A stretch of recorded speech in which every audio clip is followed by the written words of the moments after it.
been running from 9 to 5, been biting my tongue for all this time. Won't let anyone cut me short. I was thinking this was the way to go. Alright, welcome everyone to another episode of the Unnamed and Unmade show. This is Shivam. As always, we have a very interesting speaker for today's show, Danielle. Welcome to the show. Hi. So just a quick introduction on Danielle. She's a yoga instructor, a teacher, a solopreneur, Yes. and a fine arts major from UIUC. Yes. So you run your own yoga practice here in the city. You worked as a dancer. You've also worked at Walt Disney, which Yes. I'm very curious to know. Yeah. How about we start from there? How did you end up at Walt Disney? Well, so after I graduated college, I decided that I wanted to do the Disney College program, which is sort of like an internship program for people who are in college or recently out of college, that they get to go work at Walt Disney World, either in Florida or California, to learn about what it's like to be working for the company and to work for one of the largest and most well-known companies in the world. And so I was on the ground doing merchandise in Disney Springs, if anyone knows where that is. And it was a really great time. I was there from September 2019 through March 2020, and I think we all know what happened in March 2020, which made me basically go home to Illinois and start to reevaluate where my life was going and what I was doing with it.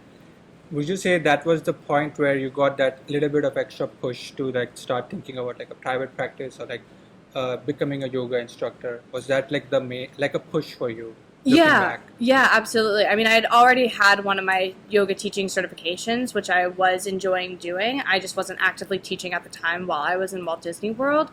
And so after I went home because of COVID, I really had to sort of think like, okay, that job's not coming back anytime soon. What can I do with my life, and what do I want to do, and how do I get back on track to the things that really interest me and really sort of like feed me and nourish me as a person? And so yoga was always one of those things. I got a great job teaching in Chicago, teaching yoga to a private school, and then sort of started to decide where I wanted to go after that. And once sort of things calmed down because of COVID, I decided to move to New York, and that's how I ended up here and wanting to start my own yoga teaching practice. And that was an interesting phase, right? I'm sure not just you, a lot of folks during COVID went through that phase where they had to make a lot of big decisions in their life. And then that can be like a double-edged sword. It can push you to do amazing things, which you have done. Yeah. But it can also be like a period of uncertainty. So how did you navigate through that phase? So yeah, it was really tricky. I mean, I definitely had sort of a lot of ups and downs, like mental health wise and emotionally. So deciding like, is this the right thing for me? Does this feel right? What do I need to do just out of necessity to get myself out of bed every day? And so it was definitely one of those moments where it was like, I can either sit here and continue to be in this state of mind that is not helping me and that I feel like crap in and it's just not going well, or what can I do to sort of push myself forwards and keep myself going? And I think that I'm the kind of person where I know that if I'm not moving forward towards things, I get very much stuck in that static place. And so I said, like, I can't stay in this place. I have to keep looking forward and keep trying to pursue my goals actively, and taking whatever leap that may be and making whatever choices that I need to make, or trainings that I need to do, or just things that I can do to help benefit myself so that I can continue to be the best person that I want to be and thrive in a career that's going to be beneficial and helpful for me as well as other people on top of it. So that was a journey from Illinois to New York City. Yes. We've talked about Florida briefly. Maybe taking a step back, you've talked about this before. You said like your family, especially your mom, was like a big source of inspiration. Yeah. Growing up. So when you were in college, what, like in terms of role models and people who motivated you to like learn dancing, learn yoga, how did that shape up growing up? In college specifically, I had a few really great mentors in my dance department at the University of Illinois Urbana-Champaign who really got me into yoga and being able to see that yoga can not only impact me physically, but there is such a huge mindset and mentality that goes into yoga that can really benefit just simply your outlook on life and the way that you move through life. My advisor, Linda Lahovic, who was also my first yoga teacher trainer, one of my first yoga teacher trainers, really was probably one of the ones who inspired me and pushed me the most. Also, my original sort of yoga teacher, the first person I ever really took an official yoga class with, Kim Brown from the suburbs of Chicago, who owned the yoga studio that I used to go to with my mom. She was also one of the most influential teachers for me because she was like one of my first teachers, really showed me that like yoga is more than just like doing the physical poses, but there's sort of like an anatomy to it. There's a process, you know, it's not just making the shape. There's a design behind each shape and a functionality behind each shape. So both of those people were really influential. My mom, who was the one who actually dragged me to class and like forced me to go with her finally.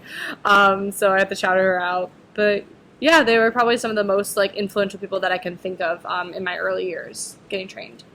So, talking back about your time at college, you mentioned dancing was something that was very close to you. Yeah. How was the transition from dancing to yoga? Because I'm trying to connect the dots and your mindset when you thought of like, okay, I'm learning a lot of new things here. Mm-hmm. What pushed you to like maybe approach or start thinking about yoga? Yeah, so while I was in college, it was sort of pointed out to me that there was like a lot of stuff that I could work on with my dance technique and ways that I could get better. And like what I was doing, like the pieces were kind of fitting together and the gears were kind of working, but there was like a piece that was missing from it.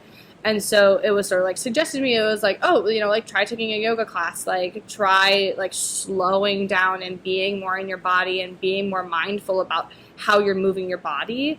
And sort of once that piece fit into it and like that gear was added to the equation, everything started to like move a little bit smoother. I was able to like actually understand what was going on in my body and like understand like the functionality.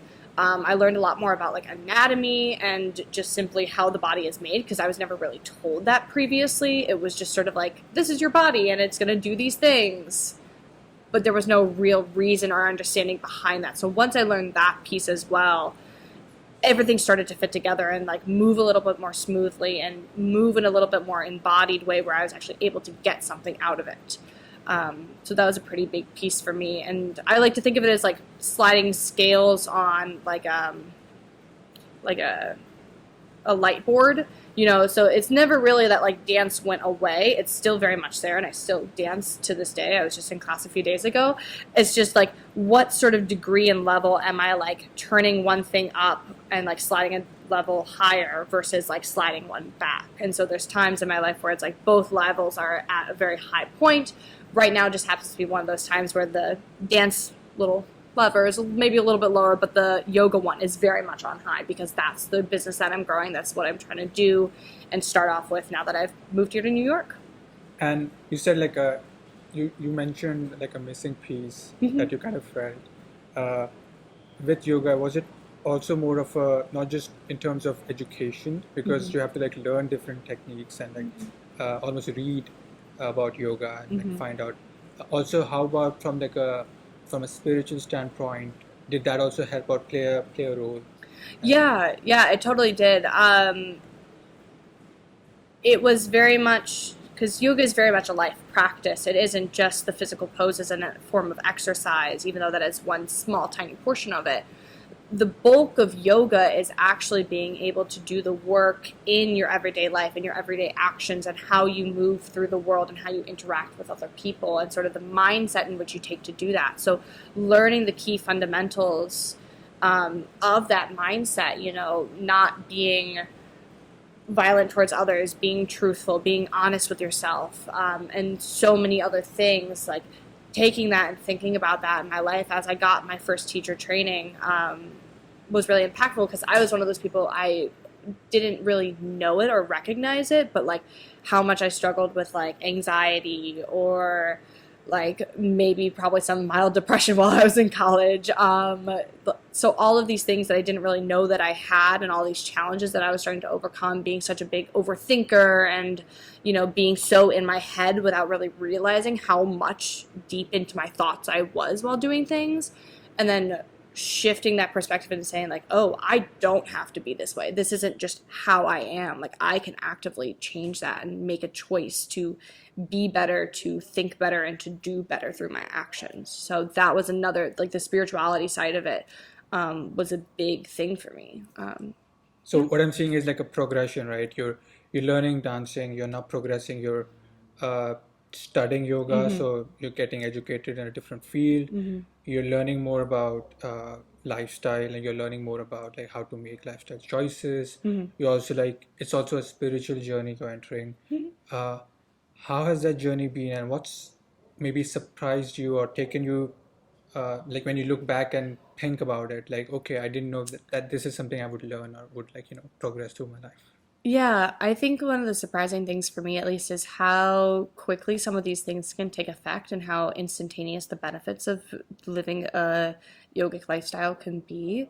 So if it's a simple thing like a breathing exercise, about how instantaneously that can impact you in the moment and really be able to take you from like a really stressed out mental state, if you are feeling stressed or anxious, and totally change that instantaneously to make you feel less of that. So I think the instantaneousness of the benefits of yoga is one big thing for me, and then sort of how that builds on top of it over time. I always talk about it in the form of compound interest, which a lot of like finance people and people who work with money know what compound interest is, but basically the concept that like what you start off with sort of exponentially builds on itself over time. And so like, even though, yes, you're just taking 5 minutes to do breathing exercise today, that builds upon itself over time, and doing one tiny little change in your life can have such big impacts down the line. And that's sort of the thing that, looking back on it, surprised me, is how all of these tiny little changes that I started to do in my body and in my mindset are still impacting me to this day. And it's just such an exponential change that I've gone through. It's a transformative process, and it's only been, I'm not going to try to do the math in my head, but it's only been since 2017. So it's not that long that this journey has been going on, and it's already exponentially taken off for me. Since you mentioned financials, you mentioned the term investment a lot. Yeah. You say like the body, people should view their body as an investment. Totally. And the earlier you make that investment, like in finance, the compound interest is going to like eventually help you like aggregate wealth. Yes. In this case, this would be aggregation of wealth or well-being. Yes. Right? Absolutely. So how do you explain that to say, for example, a potential client or someone who's new to yoga, you're starting to just work with them? How do you explain that concept to them?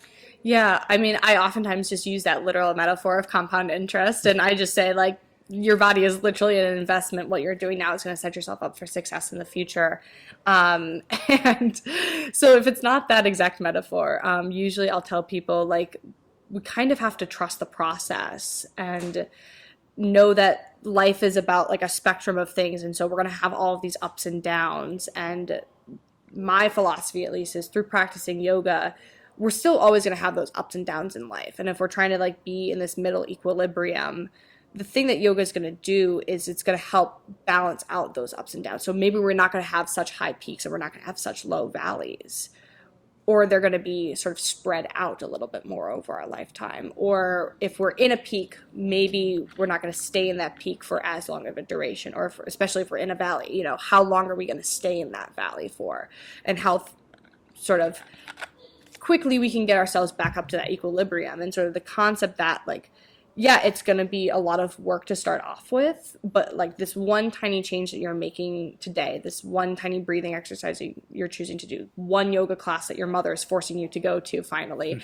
can have such a great impact on your life. And so I will either speak from like personal experience and be able to say those things, or I love my compound interest metaphor. So any of those things are sort of what I try to like explain to people and new clients, is that like you have to trust the process and think about in your own life, like what is something that you did when you were a kid that has now greatly impacted you now. Think about it in your career. Like, what is something that you did, like the first time you knew that you wanted to be a podcast host or whatever? Like, was it a YouTube video that you found that you watched, or was it like the time that you bought like your first mic?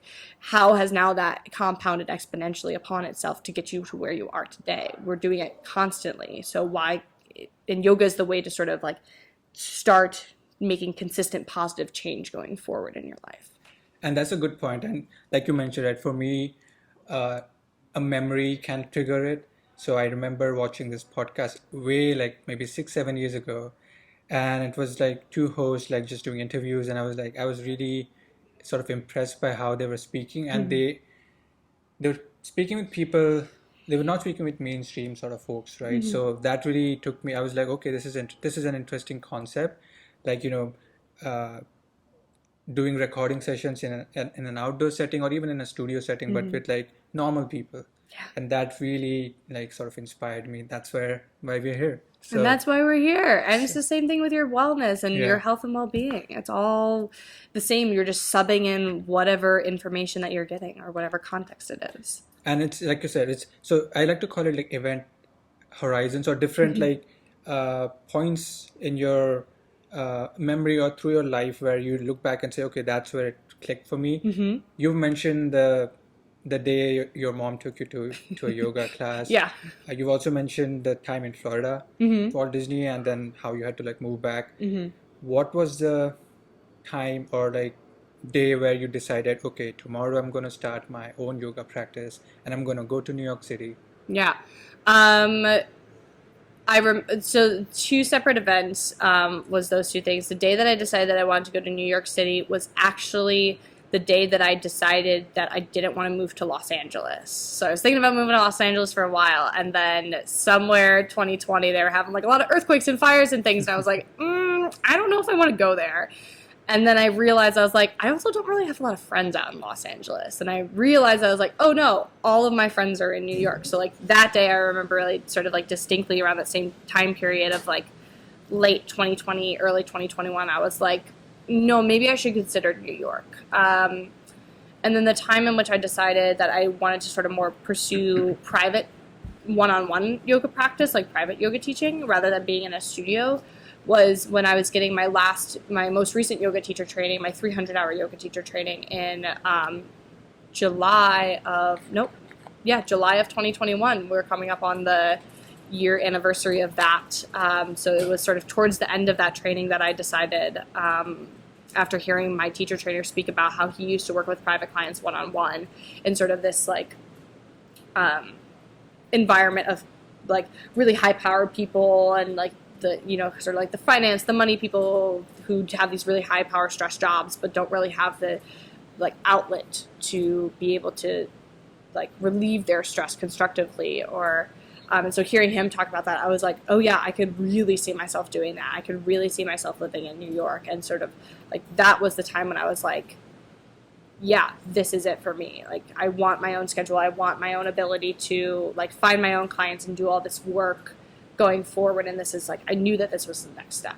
So also like New York is very renowned and famous for a lot of people coming here with dreams and with ambitions, with different backgrounds. Totally. How has it been in New York? It's been really great so far.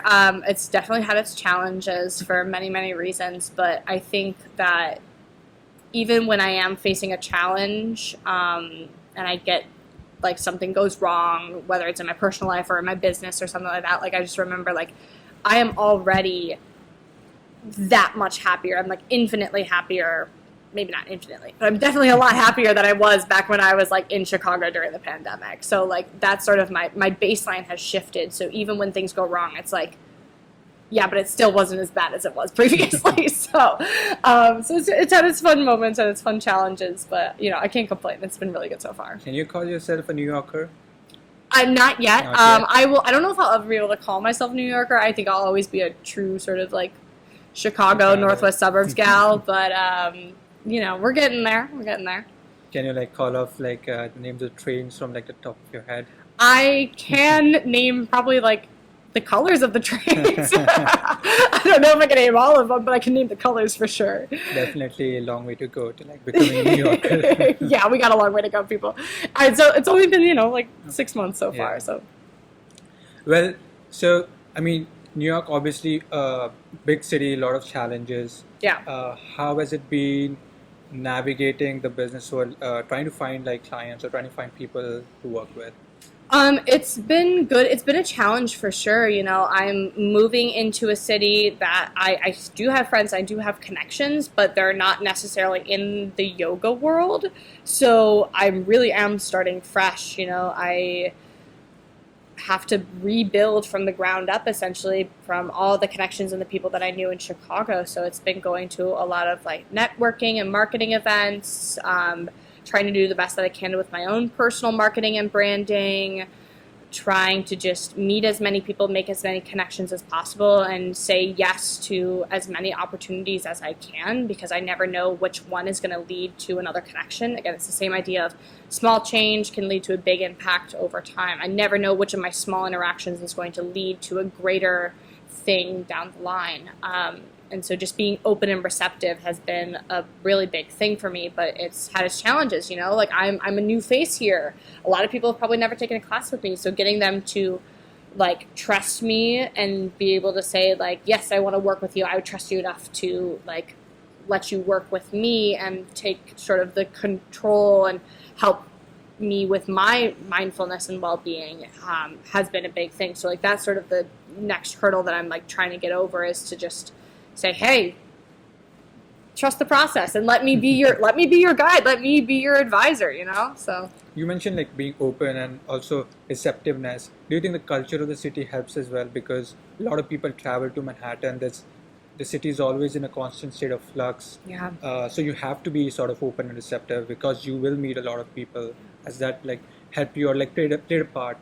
Yeah, no, it's definitely been good being in like such a, like you said, constant flux, like being in a city where there's things constantly happening and constantly moving around is really good. And because it's always sort of taken me to this like unexpected place, like I'm also one of those people who I'm like, I have a vision of what I want to do, and like this is how I want it to turn out. And oftentimes it never happens the way that I imagine it to be. So it's been a good like challenge and reminder for myself that like, yeah, you can imagine and you can visualize and sort of like almost like cultivate the dream that you want and like put it out there, but the probability that it's going to happen exactly in the steps that you want it to is probably very slim. And so that has been a big thing for me, but it's shown me so many amazing avenues that I probably haven't thought about previously going down. So guess I'm lucky in that way.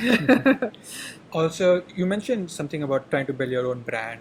Yeah. And like having people sort of recognize you now. Obviously, it's been still new, but you're getting there. It's been a couple of months. I see the Danielle Mastricola. Me too. And My is branding. gray is the color? Is that something you're pursuing, or like is this something you've like subconsciously thought of, like when you think about branding and concept of branding? It's just really funny how sort of things like pop up throughout your life and sort of find this weird overlap of colors and things like that, and you start to like, once you see things, you start to see it everywhere, and just a lot of it developed from when I was in Bali for my 300-hour teacher training, and like came out of that, so it sort of just like built on that experience of like the colors that I saw while I was there, the photography that I did while I was there, the concepts and things that I've learned about previously, and how it sort of all built to be my image of like what I want to present going forward. So It's definitely more relaxing color than black that I'm wearing. yeah, It's, I try to keep it more, like very chill. I love my greens and my pinks and my tans, and the cool earth tones have always been like a good color for me. So. And I'm not gonna let you like get away with casually mentioning Bali. And Just name dropping that one. how was that experience? You mentioned 300 hours of training. Yes. So it must have been quite an experience. Yeah, it was really one of the most important and I think transformational experiences that I've been through, is taking a month to do my yoga teacher training in Bali for my 300 hours. This was technically the fourth training that I had gone through, but the two trainings that I had in the middle were very sort of just like small one-off trainings. They were only like 26 hours. And so this was my second big training, and I knew that I wanted to be somewhere else and be in a different environment and different space, and I wanted to sort of be away from a lot of things and take like the time for myself and my practice. And so flying halfway around the world to Bali just seemed like the answer, you know? So I found a great teacher training program called Zuna Yoga. I went with them to Bali, spent a month there, and it was just a very small group of people that I got to know for a month. And we just had such a great time bonding and talking about yoga and doing our practices and really taking our practice to the next level and taking our teaching to the next level. And so I think I learned a lot about myself in that trip and learned a lot about like who I am fundamentally as a person, which has really impacted myself going forward. So it was really amazing.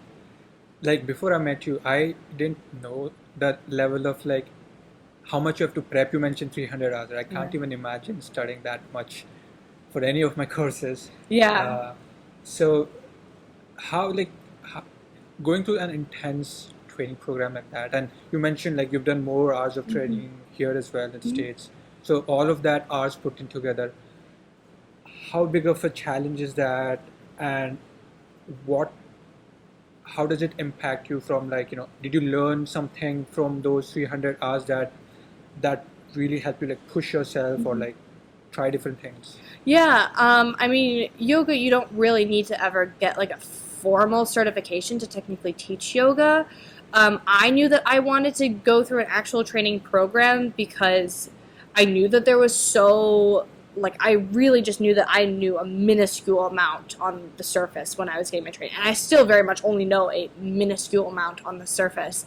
And so I'm always someone who's very pursuant in education, and I like getting educated in things, not simply to just have the certification and be like, look at all these fancy things that I've done. Like, that doesn't matter to me. It matters more so about the educational process and what I'm learning. And I think it's a big thing to learn from different teachers, learn from different experiences, try different things, and diversify the different educational experiences that you've had. And so I knew that taking my training to the next level was something that I always wanted to do, not only for me personally, but just to constantly sort of recheck and re-understand my teaching and make sure that I'm doing the best that I can. And so, even though I just got my 300-hour training last year, like I'm always looking for other trainings to go to and other people that I want to work with and learning from other people and other perspectives and things like that. So it's never just a stagnant process of like, okay, you got your training, or at least it shouldn't be a stagnant process of like, okay, I got this training, I'm an expert now. It's always like, no, what more can I do? What more can I learn about? How can I grow? I start from myself. Like, how can I grow myself and my understanding of this concept to later translate that and talk about it with other people? And also like having that sort of like deep knowledge, having trained in it, like you said, for like different, not just the 300 hours, but the different experiences you've had. It helps you ground yourself whenever you're doing like a live session or, speaking to anyone. Having that level of knowledge would probably make you feel more comfortable in your own skin, saying, okay, I'm not like a pretender here, like I know a lot of the stuff I'm talking about. Do you feel like that now that you've gone through all those different experiences? I do. And again, by no means I'm not an expert, and my educational track for yoga is by no means complete, but it does sort of help to ground me in a moment where it's like, you sort of get like a little bit of anxiety sometimes, like, oh my God, why are people trusting me? Do I even know what I'm doing? Like, what's going on here? And then it's like, no, I've been through some trainings. I have lived through these experiences. I do have a certain degree of understanding and knowledge to it. That degree and understanding of knowledge can constantly change, and it's okay for it to change. But like in this moment, being able to say like, no, I do know what I'm talking about. I am sort of somewhat knowledgeable in this subject to at least give someone else an informed opinion or thought on whatever question or situation that we're in. So I've mentioned this to you before. There are three like main themes we like to focus on this show. So I'm sure I'm bored you with like these terminologies throughout our like the various times we've had a chance to talk. But innovation marketing and relationships, like Yeah. for any solopreneur or even any small business, it's like the three big pillars, right? Yeah. You can't go anywhere without these three. Uh, so I do have a couple of questions here. We can start with innovation because I always feel like whenever we're thinking about any service or product, the first thing people say is like, how innovative are you? Yeah. So before we even get to that, how about we cover yoga and maybe explain to the audience what the tradition of yoga is, and maybe how can we honor that tradition? Totally. Yeah, this is a big thing I've been thinking a lot about recently. And obviously, I'm not going to go into a whole yoga history lesson, but just for everyone out there who doesn't know the history of yoga, it is very, very, very ancient tradition. It is honestly some of the first evidences from maybe 3500 BCE. So if you do the math backwards, it's like 5,000 years ago is roughly when we're getting some of the first evidence. And that's just the evidence. It doesn't even mean to say that like that's the day that it started. It was probably existing even before that. So it's one of the oldest sort of disciplines that we have in the world and that we understand. It was developed primarily in India and throughout Southeast Asia is sort of the main area. It is, of course, now spread worldwide to pretty much every single continent that we have. And many, many, many people practice it. There's many, many lineages of it. It's sort of in yoga history, like there's not just one sort of set of principles. There's sort of like a tree's roots of lineages that have grown out. And so there's no one like right or wrong answer for it. A lot of it just all comes from the same set of principles, just varying how you understand those principles or the steps in which you engage in those principles. And so something that's really big for me is in terms of like honoring that is being able to talk about it. Like I am very conscientious that I am a white woman in talking about something that is from a completely different culture and from a completely different set of people. And my job and the role that I'm trying to understand is that I am not an authoritative figure. I am not the one who created this. I am not an expert in this, and therefore I am not the one who should be leading the conversation of this. So how can I take a lot of my cues and my knowledge, not just from other white female yoga teachers or whoever, but how can I diversify who I'm getting my information from? How can I prioritize Southeast Asian and Indian voices and Indian teachers who are like, this is the discipline, the lineage that they come from. Who am I following and liking on social media? Whose content do I consume? And how can it be not of the typical norm that we see, especially here in the United States, of like white, thin, able-bodied people? And so that's been a really big thing for me, is like understanding that what my voice is in this community is sort of a supportive role in that sense, and how everything that I do and every class that I teach, how am I going back to those roots and how am I honoring those roots and saying like, this is not coming from me directly. I am just passing through this information that has existed for such a longer period than I will even be on this earth, and I have been on this earth. So that's something that's really big for me. And it's so important to honor it because like this is the roots, this is the lineage, this is so typically, like especially here in the United States, a group of people who has been marginalized and silenced and like pushed out of their own culture and their own like community for white people to take over, and for like thin, able-bodied people, heteronormative people to like take over that culture. And so how, as someone who identifies as that group just mentioned, how do I honor and uplift the people who have been marginalized, but who are in fact experts in this and who do know what they're talking about, and uplift that community? And so it's really, really, really important for me to do that. And like I definitely connect with that. And then also a lot of people say that yoga was founded in the East, but it became big in the West. Yeah. And not surprising because of the marketing pull that you have in the Western world. Yeah. We are really good here. at We're marketing. really things, good at marketing things here at in the marketing. West. Probably you can give us any, like, even like a crappy product or service, and We could sell it to you. can sell it. Exactly.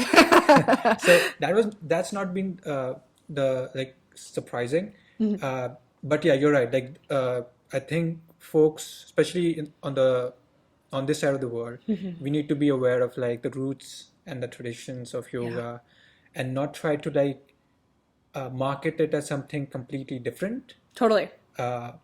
Keep like being self-aware and like being aware and conscious of, okay, this is where it's coming from, and maybe have that in the back of your mind definitely would help. Yeah, absolutely. And I think one of the big differences is sort of like we in Western culture, especially in the United States, don't really have this sort of holistic outlook on life and how we live it. We're very much like we focus on our individual aspects of life.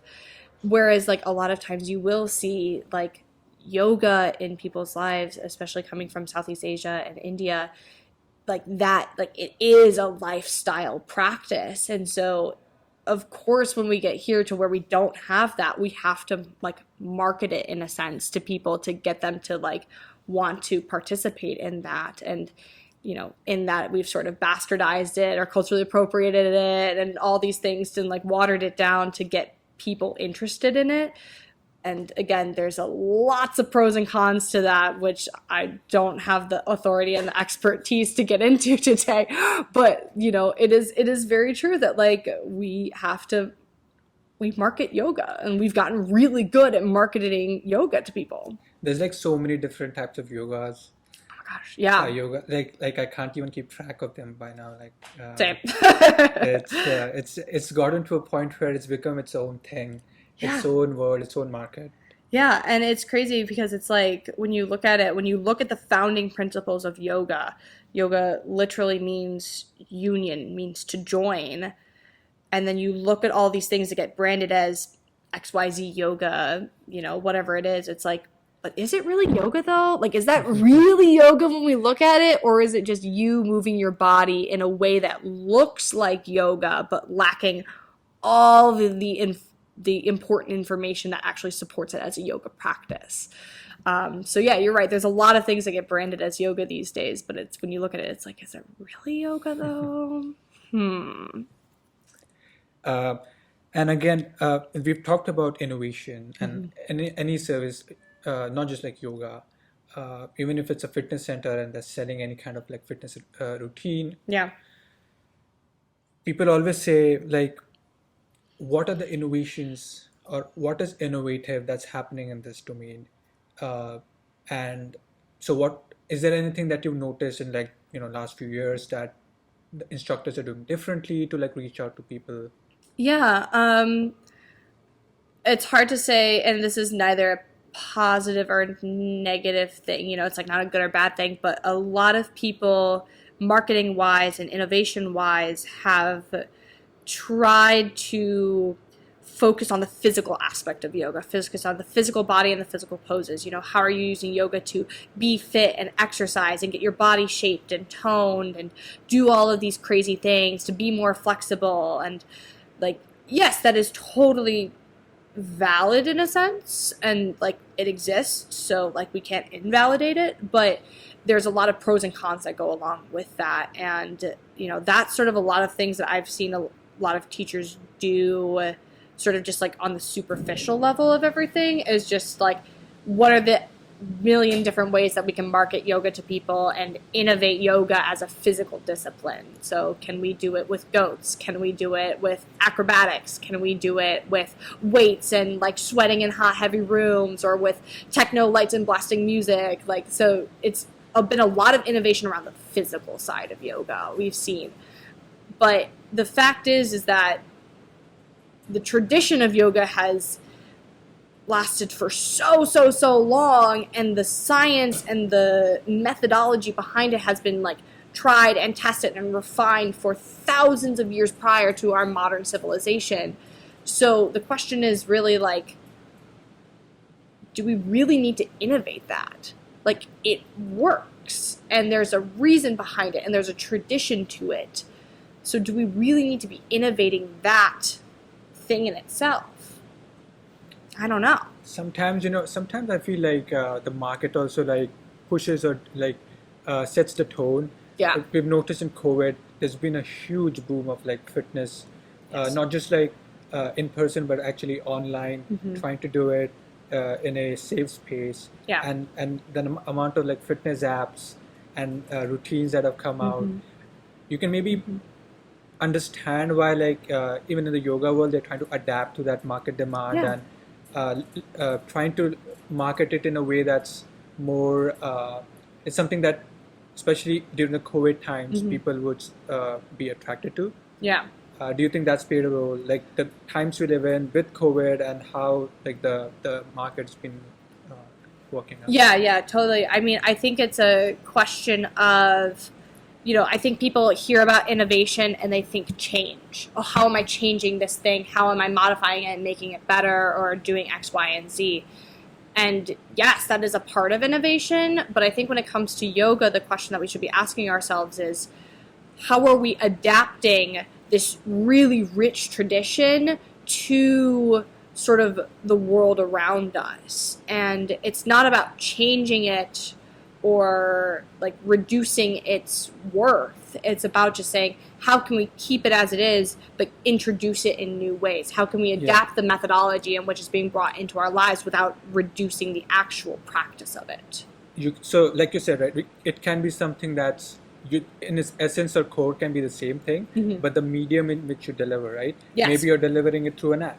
Yes. That can be innovative. Yeah. That can be like the mirror product, which has become very popular. Yes, in the very market. popular. Yep. So teaching yoga through mirror, or teaching yoga through any other device. So the medium in which you sort of deliver, that again becomes key, or like that's Yeah. where the innovation can happen. Yeah, It doesn't absolutely. necessarily have to be the core practice itself. Yeah, absolutely. And I think that's a really important thing for yoga teachers and studios and people to keep in mind is like, are we changing and lessening the thing in which we want to share with people, or are we just simply changing the way in which we are sharing it with them? And so I think as long as you are always going back and asking yourself, like, is what I'm doing and is what I'm teaching supporting the discipline in itself in its sort of like original intended form? And am I able to share that with people effectively, whether that be through social media? There's so many amazing social media people out there and yoga teachers out there who are really trying to explain and show how yoga is more than just a physical practice and using the tool that's a modern day innovation like social media to do so, rather than just sitting in a studio waiting for people to come to you to share this message. And so there's so many ways that we can go about in doing this. And, I think using technology and things to our advantage is a really great way to think about it, as long as we keep in mind the core values that should be honored and as intended. So taking that or keeping that in mind, Yeah. is there anything innovative or creative that you're doing to make you stand out from other yoga instructors right now? Or is there anything you are doing currently or you plan to do? Yeah, totally. I mean, again, I'm trying to be really conscientious of myself and saying, like, with everything that I do, am I changing this or adapting it in a way that's going to be harmful to the discipline of yoga?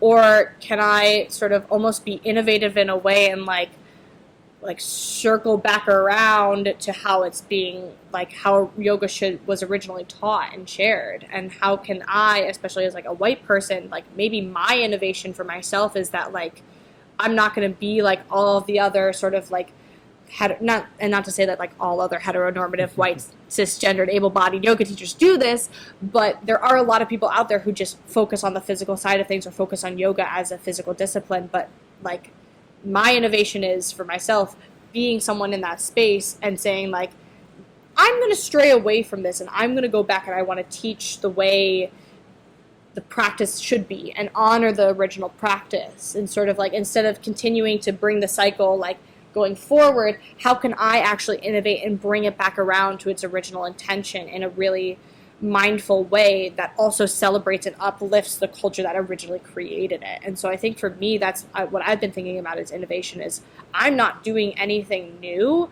I'm just making sure that we check back in with the people and the communities and the groups and the way in which yoga deserves to be taught. So I guess that's innovation. That's actually a good way to look at it. Like you're differentiating yourself. Yeah. At the same time, you're also being very true to yourself. You're not deviating from like your beliefs or things you want to achieve through yoga and want like, other people to achieve through yoga. So in some ways, you're trying to strike that balance. Right? It's all about striking that balance. Totally. Balance is another very popular word in yoga. Balance is key for many reasons. So, and this is also an interesting sort of segue. We talked about differentiating yourself through innovation, differentiating or making yourself stand out there. So, talking about that, we can now move on to marketing. Yeah. And how do you think yoga has been marketed? We've talked about this before, like but in a broader sense. But maybe let's go a little more regional and say, okay, sure. In New York City, how have you seen yoga being marketed? It's interesting because you do sort of see it in a lot of different contexts, and there are some really amazing people and teachers who are trying to sort of do like I am and really reground yoga in its sort of like original intention and go back to the fact that yoga is a life practice. There's a lot of really amazing people out there who are trying to do that, whether that be like teaching one-on-one or be teaching in a studio or so on and so forth. And then you do still see a large group of the population still marketing that yoga is a fitness discipline, that we need yoga to optimize our health and wellness in businesses, that we need yoga to, like, you need to look a certain way and wear a certain type of clothing and like look X, Y, and Z when you practice yoga, and all of these sort of very superficial things. Like, you do see a lot of that in New York still, I mean, I don't want to call out people's like businesses and things, but like it's very common when you look at someone's marketing, if you can look at a studio's marketing and say, okay, every single picture of a person they look the exact same, they look super fit, they all look very thin, able-bodied, white people, like that's definitely a big part of marketing. Whereas like us, if you look at other studios and there's a diverse set of people, there's a diverse set of body types and age ranges and levels of experience and levels of fitness, yoga is not just about the physical poses and the exercise that you get behind it. Yoga is about the life practice. And so when you find people in studios that really try to incorporate that life practice in, like that's definitely sort of the group of people that I want to try and integrate myself with a little bit more. And you see all the crazy offshoots, and one of the cool things that you actually do see a lot about in New York is people talking about meditation, which is really great. And I'm all here for that. Meditation is one of the great things about yoga. So, yeah. So meditation, especially, that's something that when you said like trying to ground people, and like that's very close to like what yoga is about. Obviously, not everything about yoga is meditation, but keeping that in mind, and like you said, not just focusing on the physical side of things, helps at least maintain that balance. Yeah. Any challenges that you faced while marketing in New York City? And we asked this question to a lot of our speakers, like the challenges you face, anything you've noticed, because a lot of times someone is trying to get, start their own thing or do their own. There'll be a lot of people watching this episode, thinking, I need to start my own like sort of yoga instructor practice, or maybe something from a different field in Manhattan or even in any other city. What's been the challenge for you specifically, not just from like a yoga perspective, but in general, coming into the city, trying to like set up your own practice? Yeah, I think it's a very fine line that I try to walk. I want to be, I want to be friendly and I want to come off nice and like doing all these things, and I want to invite people into the conversation. I don't want people to feel like barred from that, like yoga is an industry that they can't get into, which I feel like is a big thing. People are like, oh, I can never do yoga because I'm not flexible enough, or I don't have the body type or X, Y, and Z thing to do it. Like, I very much want to break down that barrier and say, no, yoga is a practice for every single person on here, on this earth. Like, everyone can do yoga. There is no qualifications needed. And then it depends on like the person that I'm interacting with. Like, are they someone who is going to be open and receptive to that, and that I can really truly say like, yeah, here's all my crazy things that I like to talk about as a yoga teacher, and like here's like all these things? Or is it someone that they need maybe like a little bit more convincing? And then when I have to like convince them, how am I speaking to them about yoga without like, again, watering down like the practice in which I'm really passionate about teaching? So it's kind of this very fine line that I walk, is like, how do I talk to people? How do I get people involved and want to get people involved without like doing a disservice to the discipline in itself? So that's always a really big thing, you know, for marketing myself. And I think the thing that I have to remind myself constantly is that like, I'm not going to be the teacher for everyone. And there's so many different ways that people can enter into yoga. You know, some people it's through meditation, some people it's through a really advanced practice, some people it's through a restorative practice or through the principles of yoga and like their sort of life thing. There's so many different entry points that at this time someone might be at a different entry point from where I'm at, and I might not be the right teacher for them. And so that's okay, you know, and being okay with that and being like sticking by my guns in a sense, and like really trying to be consistent about how I'm marketing myself, and being okay if people don't fall in line with that marketing, you know. So that's a big challenge. basically believing more in yourself and Yeah. like what you're trying to bring to the table. Yeah, I don't have to appease everyone, and I don't have to be the yoga teacher for everyone. I just have to be a yoga teacher with standards and morals, and like, you know, understand my lane that I'm in.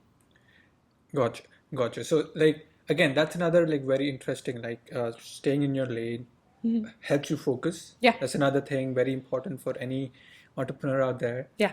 Having that focus, knowing your clients, knowing your audience, and this is what I'm bringing to the table. Yeah. That's a really good point. We can now move on to relationships. Yeah, totally.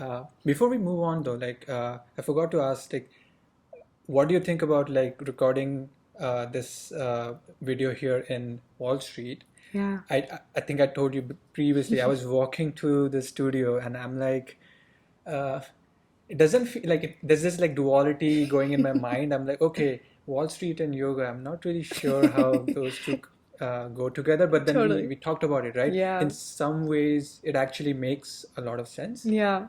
Yeah, we were talking about this earlier. You know, it is kind of funny because people typically don't think of yoga or like, you know, this sort of like lovey-dovey, more fluid thing of yoga in this very like strict, rigid, logical sense of Wall Street and everything. But I think those are just two really big stereotypes. Like, not everything in Wall Street is so rigid and so refined and so like work. And not everything in yoga is just this like gelatinous feel, like woo weird stuff, you know. So I think there's a lot more overlap than we give it credit for, and that's why one of my favorite things to do is to work with people who do work in like the sort of stereotypical finance, like high pressure job scenario, like typical Wall Street type people. Like, I like working with them because it's so true that they are not the stereotype of what their industry and their business is. And even if they do exist in that sort of stereotypical world where it's like they do work in a really high pressure job environment, they do have a lot of stress, they do have a lot of anxiety, and they do have a lot of needs in terms of health and wellness, and their businesses might not supply that to them. So that's why I like working with it, is being able to open up that conversation with people, individuals, and businesses and say, we need this. You need this if you want to be a better version of yourself and not just like keep hitting your max stressometer or whatever it is. Like, maybe we can talk about mindfulness and use yoga as a way to approach that conversation. And so I think it is a real beauty to be in this part of Manhattan for this conversation, because I feel like so much about this is breaking down the stereotypes of like what yoga is and what it can be used for, and it feels like kind of a perfect location for it. And we have tried to like make it, you know, we have plants and trees to make it feel more grounded and more yoga, more suited to yoga. But, yeah, we're in a lovely studio space but just right to now. give everyone a background there, we are at Wall Street. Yeah. Yes, we are in a very lovely studio space now in the middle of Wall Street. Okay. You mentioned like you get to work with a lot of folks from Wall Street. Yeah. A lot of your clients potentially work in like high pressure jobs. Sure. Building relationships with these people, especially one-on-one relationships when you're doing these sessions, Yeah. how important has it been, and what role does it play when you like work with someone? Yeah, whenever I go to work with a client, one of the reasons that I really love working in private yoga and one of the reasons that I transitioned to more so this model than being in a studio environment is because of that relationship. And I would hope, regardless of even if you are going to a really big studio, that your teacher is making an effort to make a personal relationship with you, not just coming in and teaching class. So that's something for me that's really important is I want to get to know you. I want to get to know your body, your mind, the way that you think, your goals and the things that you want to achieve, because that means that I have to think about the way in which I'm teaching this information to you. You know, like I said before, there's a lot of entry points into yoga and not everyone's entry point is going to be the same. So I can't just come in and teach a generic script of yoga and what it should be. I have to get to know you. And that for me not only feels really intrinsically fulfilling, is that like I'm getting to know you as a person, but I feel like it's going to give you, again, going back to that compound interest, it's like hitting your max amount of like money that you're able to put in a year. Like that is the relationship, rather than just throwing like a couple $100s in. You're really hitting that like max couple $1,000 thing when you have a one-on-one relationship to someone, because you're filling in more, you're being more fulfilled, and you're getting a more tailored and personalized approach to your health and wellness, because no one's health and wellness is the same across the board. Everyone's is going to be different. And so the way that I approach it is, how can I give you the best tools? It might be the same set of tools. It might be, it's not going to like drastically change like the breathing techniques and meditation techniques that I teach you, but it is a question of like what I am teaching you, the order that I'm teaching you in, and sort of the information I'm giving you around those things. And customizing what you're providing is very important. Not just like in yoga, but if you look at, for example, people like someone who's watching Netflix, they want to see content that's tailored to them, that suits their needs. Any app you're using, you want it to be suited to your needs. So that the same would apply to yoga, where person coming to a session would want to take classes that suit their need, not necessarily like a large group of people or something like that. Yeah, and like, don't get me wrong, it's very challenging teaching in a studio environment, teaching to a class of 30 people. Like, I applaud yoga teachers who are able to do that and still have their students like get something out of the class. But I've taken class in those things where I know it's just a teacher who's just saying a string of poses and saying, oh, do this, then do this, then do that, and it doesn't feel very fulfilling. Again, it's just the idea of making the shape without actually having the substance behind it that I talked about like earlier, about like what it felt like with my dancing and like all of like my yoga and stuff. So that's what one-on-one does, is it helps you inform your practice with more information that makes sense to you and your body and your mindset, because not everything is going to work for every single person. Yeah, and that's another key thing to like keep in mind, right? Like whenever in any service or any sort of product offering that people are thinking about, keeping that in mind, making sure like the customer is they're the centerpiece of whatever you're doing, and you're not deviating from that, making sure like they are served well. Yeah, it's about your student. It's not about you. I mean, like, yes, you will get something out of it, but if you focus it on your student and focus on them and their needs, like, you just have to trust that you're going to get something out of it. But if you try to make it about you and what you want to see, your student's going to be missing out. They're not going to do as well. So yeah. In relationships, in particular, it's never plain sailing. We've all experienced that before. It's always ups and downs. You always get highs and lows. Yeah. Have there been any relationships that have been particularly challenging that you can recall, that you had a hard time navigating, and how did you like overcome that? Yeah, I think in general, one of the hardest things for me personally is, I really want to work with people who are wanting to make the changes in their life. Like, I'm not going to lie, my sessions are kind of expensive. Like, it's not like you're paying like for a free class, you know, like you're paying quite a bit of money. So I would hope that when people are signing on for this, because they're making a financial investment, I would hope that they're willing to put in the work behind that as well. Like, that they are ready to make an impact and make a change on their life and really try to implement the things that I'm telling them in the classroom when we're together during our sessions, but also outside of that as well. And so I think sometimes the challenge can be, and again, everyone's timelines look different. I'm not expecting perfect, you know, advancement after every single session, but I think the challenge is when there's people who like are just there to be there and are expecting me to just give them shapes and just doing the same thing as they would expect in a studio environment. You know, I can give that to you, but at that point, again, you might as well just go to a studio. But if you're someone who's really ready and interested in like wanting to like improve your health and wellness, you do not have to know what that process looks like. You do not have to know a goal of where you want to end up. As long as you just have the inclination to want to make positive change in your life, I can help you. I can work with you.